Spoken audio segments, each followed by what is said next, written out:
반갑습니다. 플러스 경매 김수경입니다. 저는 부산, 울산, 경남 지역의 경매 대행 그리고 경매 교육 일을 하고 있습니다. 오늘 제가 이렇게 물건을 검색을 한번 하다 보니까 어떤 게 있냐면은 그 임차인이 있는데 알 수 없는 임차인이 있는데 그 임차인에 대해서 소유자가 이 사람은 무상 임차인이다 이런 어떤 각서를 써주고 그것을 또 채권자가 제출한 이런 사건이 있더라고요. 그래서 같이 한번 보려고 합니다. 그게 그래서 되는 게 아니거든요. 같이 한번 볼까요? 입찰 날짜는 3월 24일로 잡혀 있습니다. 3월 24일로 잡혀 있고 부산지방법원 동부지원 사건입니다. 부산에는 해운대구, 수영구, 남구, 그리고 기장군 이 4개 군구 같은 경우에는 재송동에 있는 동부지원에서 진행을 합니다. 사건 번호는 2019 타경의 4866 되고요. 남구 간만동의 판테라 오피스텔이라는 오피스텔이에요. 전용 면적이 약 18평. 오피스텔 치고 상당히 크다, 그죠? 전용 면적이 18평이니까 5층 물건입니다. 감정가가 2억 2,200이에요. 그런데 두 번이 유찰이 돼서 지금 64%까지 떨어져서 최저가가 1억 4,208만원 되어 있습니다. 지금 소유자, 채무자는 동일하고요. 채권자가 은행이 아니고 개인이에요. 정모씨 이렇게 되어 있습니다. 자, 그러면 우리가 등기부 현황 보도록 하겠습니다. 등기부 현황을 보니까 2018년 7월 19일 날 매수를 했습니다. 현재 소유주가요. 이렇게 거래가액 옆에 나와 있죠. 자, 그리고 7월 19일이고요. 9월 18일 날 근저당 설정이 되어 있습니다. 정모씨 1억 6,500만원이고요. 그 다음에 또 조금 지나서 한 9일 지나서 2018년 9월 27일 날 근저당 역시 여기도 이모씨 7,500만원입니다. 이 사람은 왜 이렇게 대출을 은행에서 안 하고 개인으로 했을까요? 그죠? 그리고 2019년 3월 7일 날 압류가 들어옵니다. 부산광역시. 그리고 2019년 7월 2일 임의경매가 들어옵니다. 경매를 신청한 사람은 제일 위에 2018년 9월 18일 근저당 여기가 말소기준 등기죠. 자, 여기 이 정모 씨가 근저당권자니까 임의경매를 신청을 했습니다. 이렇게 돼 있고요. 자, 그럼 말소기준 등기가 2018년 9월 18일이에요. 이 날짜 말소기준 등기보다 앞서는 소유자 아닌 누군가가 전입이 돼 있으면은 거기서 그 사람에 대해서 정확하게 분석을 파악을 하지 못하면은 경매 사고가 나는 겁니다. 그죠? 같이 보도록 하겠습니다. 자, 이름을 지워서 똑같이 보이죠? 뒤에는 달라요. 이모씨 두 사람이에요. 두 세대가 있답니다. 전입이요. 자, 위에 있는 이모씨 같은 경우에 전입 날짜가 2018년 9월 17일이에요. 2018년 9월 17일 전입이고 확정 없고 배당 요구도 없습니다. 또 밑에 있는 이모씨는 전입일이 2019년 4월 24일이에요. 그리고 확정 없고 배당 요구 없습니다. 우리 말소기준 등기가 2018년 9월 18일이에요. 그러니까 밑에 있는 이모씨 같은 경우에는 그죠? 늦잖아요. 그 다음에니까 대항력이 없습니다. 그죠? 어떻게 있으면은 내보내면 되는 거죠. 이사비를 좀 주든지 집행을 하든지 아니면 그냥 순순히 나가든지. 자, 근데 위에 있는 이모씨 같은 경우에는 2018년 9월 17일이에요. 자, 만약에 이 사람이 임차인이라고 한다면 임차인의 대항력은 언제 발생하는 거죠?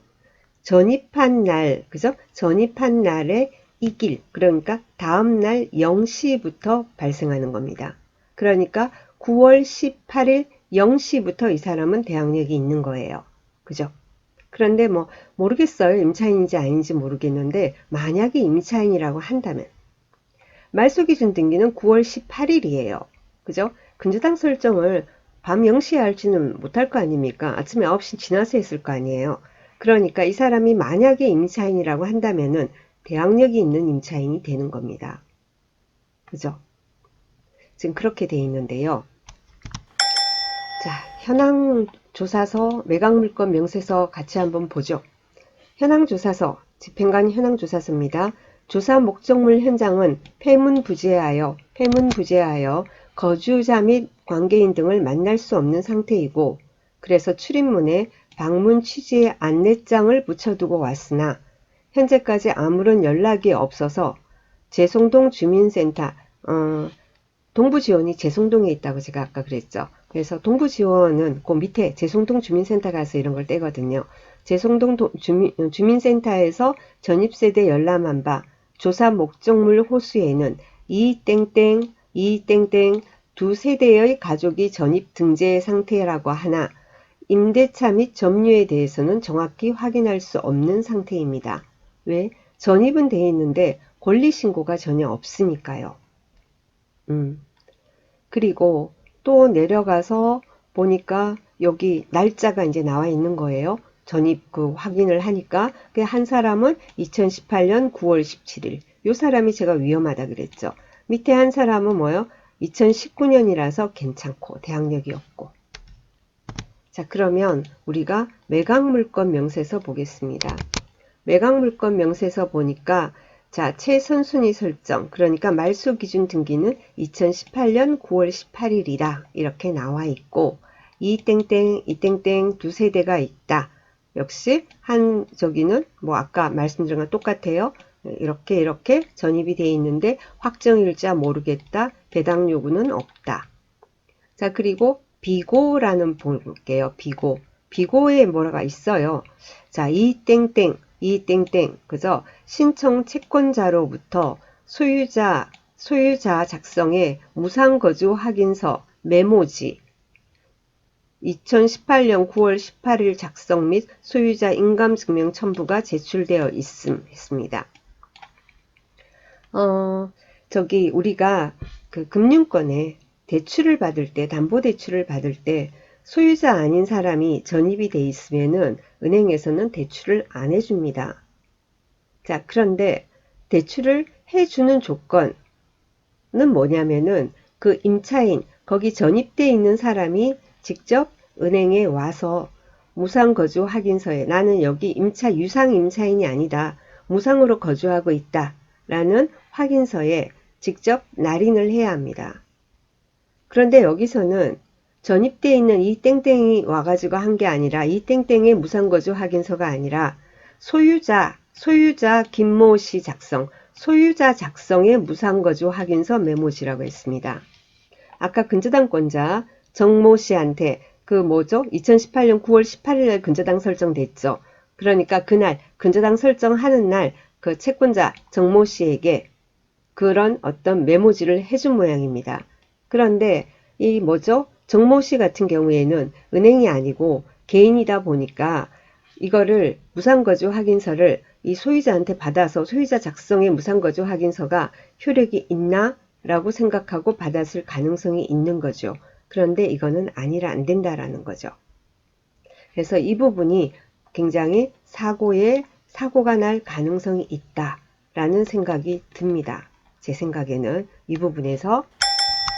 그리고 그 다음 넘어가 보겠습니다. 그 다음 또 확인해 보겠습니다. 문건 처리 내역을 봤습니다. 문건 처리 내역 진짜로 살고는 있나? 라는 생각도 들어서 이렇게 보니까 별 그게 없어요. 쭉 내려가서 이런 채권자 채권계산서 제출 쭉 내려가고 또 뭐가 나오냐면 이런 게 나와요. 채권자 정땡땡 주소 보정서 제출, 채권자 정땡땡 특별 송달 신청 제출, 채권자 정땡땡 공시 송달 신청서 제출.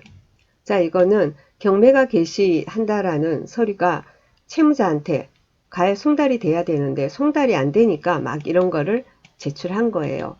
주소 보정하고 특별 송달하고 공시 송달 신청서 막 이런 식으로 들어왔어요. 상대방이 서류를 안 받는 거예요.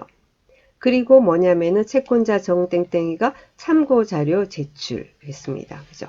이런 게 나와 있는데 우리가 이런 내용을 다 볼 수가 없어요. 그 일반 입찰자 입장에서 볼 수 있는 서류가 한정적이지 않습니까? 그죠? 자, 그렇게 지금 돼 있는 상태고요. 참고 자료가 뭔지 좀 알았으면 좋겠는데. 아까 매각물건 명세서, 그죠? 에 있는 그런 내용은 아닐 것 같은데. 그게, 글쎄요. 이게 이날 들어왔나? 뭐 정확하게는 그건 저도 잘 모르겠습니다. 그리고요. 그러면 아까 뭐 주소 보정 어쩌고 저쩌고 막 이런 거 했어요. 그죠? 그러면은 송달은 그럼 법원에서 상대방한테 보내는 서류가 어떻게 가고 있는지를 한번 좀 봤습니다. 자, 뭐냐면은 채권자한테 경매가 개시결정 경매가 개시된다는 개시결정 정보는 발송. 채권자야 뭐 당연히 바로 받죠. 중요한 거는 채무자가 받느냐. 여기 채무자금 소유자 김땡땡이 패문부재 안 받잖아요. 그죠? 뭐 관공서 같은 거야 송달 간주해도 되는 거고. 그리고는 또 내려가면 또 뭐 있냐면은 송달이 안 되니까 채권자한테 주소 보정 명령 등본이 발송된 겁니다. 주소 보정 명령 등본이 발송되면은 이걸 가지고 주민센터 가서 저기 그 소유자 김땡땡 씨의 그 주민등록 초본을 발급받거든요. 그래서 주소가 변동이 있는지를 확인하는 거예요. 주소 변동이 있으면 그쪽으로 다시 송달을 보내고 주소 변동이 없으면은 그대로 그 원래 주소에다가 특별 송달 신청을 하게 되는 겁니다. 자, 그래가지고는 주소 보정 명령 발송했고, 그래서 그대로 또 보냈는데, 뭐죠? 채무자금 소유자 김땡땡은 또 패문부재. 그죠? 또 주소 보정 명령을 하라고 보냈어요. 자, 그래서 이번에는 또 뭐 어떻게 하니까 특별 송달가 했겠죠? 이사불명. 그 다음에 또 주소 보정 명령. 그 다음 뭐 도달 이렇게 막 갑니다. 네, 그 다음부터는 뭐 여기 보니까 9월 10일 날 채무자금 소유자 개시결정 정보는 발송했는데 이것은 도달하고 처음으로 뜹니다. 이거는 9월 10일이고 9월 25일이죠. 자, 이것은 공시송달로 이제 도달이 된 겁니다. 예, 그렇게 된 거고요. 그러면은 거기에 살고 있는 사람들, 아까 그 뭐죠? 저기 그 임차인이라고 임차인일지도 모르는 전입돼 있는 사람들한테는 그럼 서류가 가느냐? 그것도 아니에요. 보면은 임차인 이 땡땡 여기서는 하나 도달했네요. 그 다음에 그죠? 이 두 세대가 있었잖아요. 근데 한 사람은 이사불명 이렇게 돼 있어요. 그리고 여기도 보니까 12월 9일 날 발송을 했어요. 여기서부터는 그냥 송달 간주로 다 처리해 버렸어요. 그 경매계에서 하도 뭐 잘 도달도 안 되고 하니까 뭐 어쨌든 뭐 그냥 뒤에 가서는 다 송달 간주해 버린 겁니다. 받든 안 받든 받은 걸로 하겠다 이거죠. 자, 그렇게 되고요. 그래서 제가 조금 뭐해서 등기부를 열어봤어요. 등기부를 열어보니까 등기부 이제 을구 같은 경우 소유권 이외 권리에 관한 게 나오지 않습니까? 예, 근저당 설정 해가지고는 여기 나오죠. 뭐가 나와요?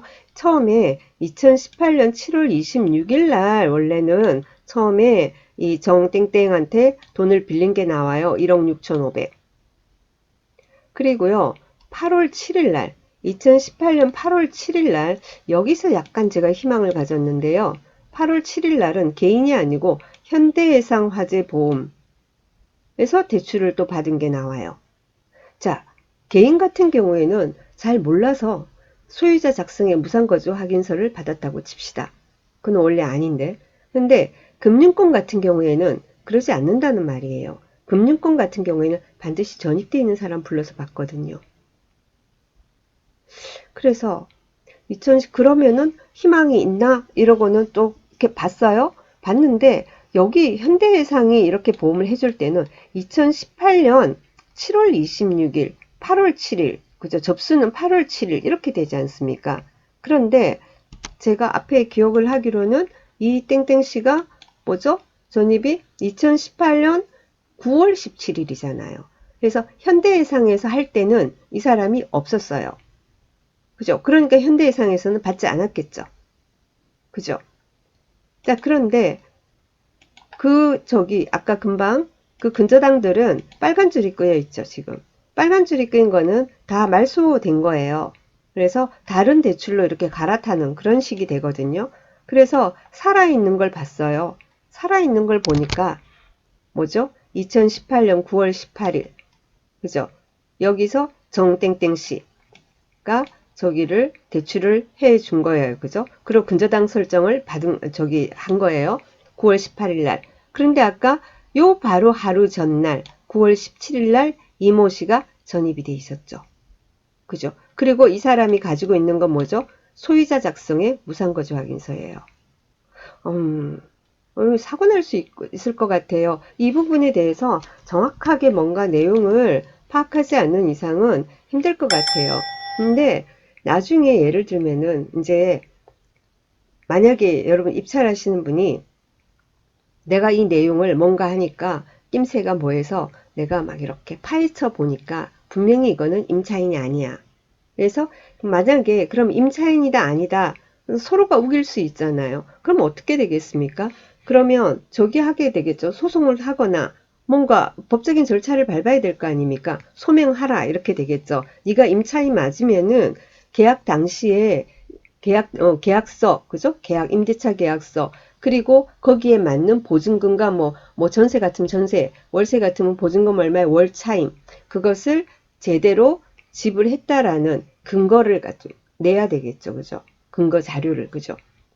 예, 그런 식으로 하면 되겠지만, 그때 중요한 거는 뭐냐면은, 이런 걸 낙찰을 받지 않습니까? 그러면은, 뭐가 되냐면은, 금융권에서 우리가 낙찰 받으면은, 짧으면 한 달, 길면 한 달 반 정도, 이렇게 잔금 기한이 잡히지 않습니까? 근데 금융기관 여러분이 현찰이 다 있고, 내가 이거를 1억 몇천 정도의 낙찰을 받아서 나는 대출 필요 없이 잔금 납부할 수 있고 이 사람 분명히 파고들면은 임차인 아니야. 괜찮아. 이런 확신을 선다면은 되겠죠. 그죠? 그런데 확신은 서고 다 되는데 나는 대출이 필요해. 은행 대출 없으면 나 이걸 해결을 할 수가 없어. 이러면 손을 안 대셔야 되는 거죠. 아무리 확신이 있더라도. 왜냐하면 금융권에서는 이런 경우 대출을 안 해주거든요. 채권자가 아무리 뭐 그런 걸 썼다 소유자 작성의 무상거주 확인서 인감증명서 첨부해서 줬다 그거 가지고는 대출받기가 상당히 어려워요. 그래서 항상 무상거주 확인서는 소유자 작성이 아니다. 실제로 전입되어 있는 사람이 해야지 그게 효력이 있다 라는 것을 말씀드리기 위해서 이번 강좌 준비했습니다. 도움이 되시길 바랍니다. 자, 오늘도 즐거운 하루 보내시고요. 마음은 많이 무겁죠? 근데 즐겁게 마음 가지시고요. 네, 활기찬 하루 보내시고 내일 또 뵙겠습니다. 감사합니다.